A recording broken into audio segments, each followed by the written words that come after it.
खमंग खुसखुशीत शेंगदाण्याची चटणी.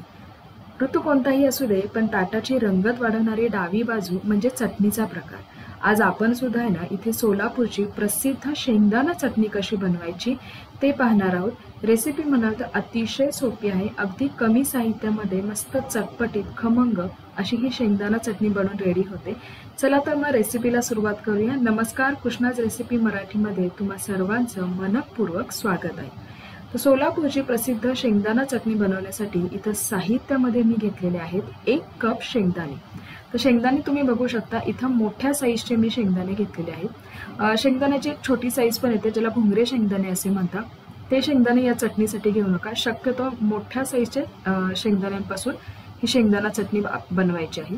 त्याचबरोबर इथं घेतलेले आहे 8 ते 10 लसूण पाकळ्या, 2 चमचे लाल तिखट, चवीनुसार मीठ आणि 1 चमचा जिरे. साहित्याचे प्रमाण खाली डिस्क्रिप्शन बॉक्समध्ये दिलेले आहे. तर आता सुरुवातीला आहे ना, हे शेंगदाणा चटणी बनवण्यासाठी आपण काय करणार आहोत की शेंगदाणे छान खमंग आपल्याला भाजून घ्यायचे आहे. तर मीडियम फ्लेमवरती हे शेंगदाणे आपण छान खमंग भाजून घेणार आहोत. हे बघा, इथं एक 5 ते 7 मिनिटात मस्त शेंगदाणे छान खमंग भाजले गेलेले आहेत.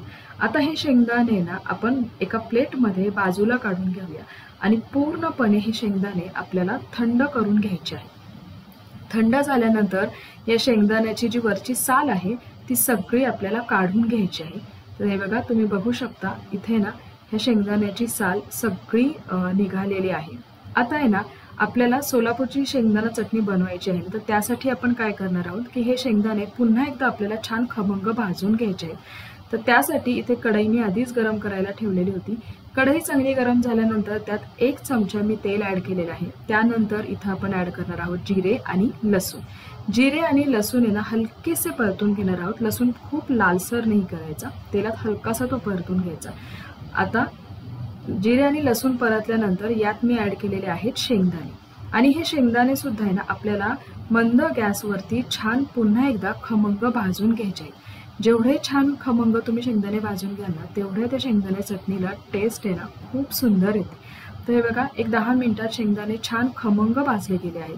आता हे शेंगदाणे ना आपल्याला हलकेसे कोमट करायचे आहे. आणि हलकेसे कोमट झाल्यानंतर आहे ना इथं हे शेंगदाणे मी असे मिक्सर जारमध्ये ऍड केलेले आहेत आणि हे आपल्याला आता वाटून घ्यायचे आहेत.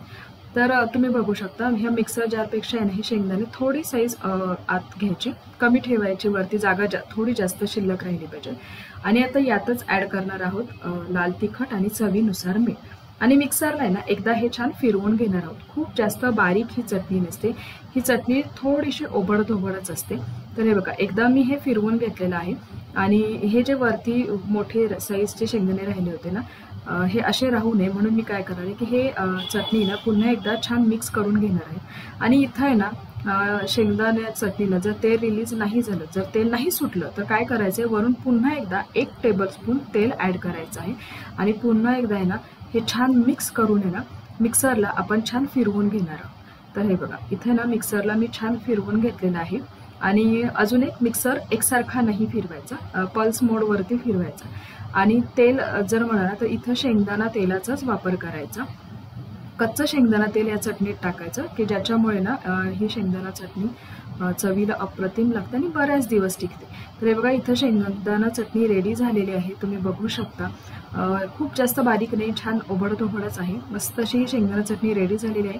ती आता मी सर्विंग बाउलमध्ये काढून घेणार आहे.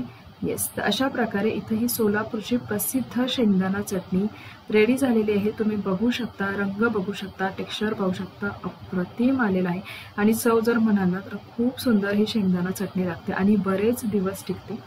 जसं मी आधी सांगितलं की तेलाचा फक्त इथं वापर तुम्ही शेंगदाणा तेलाचाच वापर करायचा आहे. शेंगदाणा तेल नसेल तर सूर्यफूल तेल वापरा. पण जनरली जेव्हा सोलापूरला ही शेंगदाणा चटणी बनवली जाते ना, तेव्हा शेंगदाणा तेलाचाच वापर करून ही चटणी बनवली जाते. त्यामुळे ना चव आहे ना ह्या चटणीची खूपच सुंदर लागते. तर तुम्हाला माझी ही रेसिपी कशी वाटली ही मला कमेंट बॉक्समध्ये नक्की कळवा. त्याचबरोबर आहे ना माझ्या चॅनलला जर सबस्क्राईब केलं नसेल तर प्लीज सबस्क्राईब करा. आणि अशाच नवनवीन रेसिपीसाठी आपण पुन्हा एकदा भेटूया. तोपर्यंत खात राहा, आनंदी राहा आणि सेफ राहा. धन्यवाद.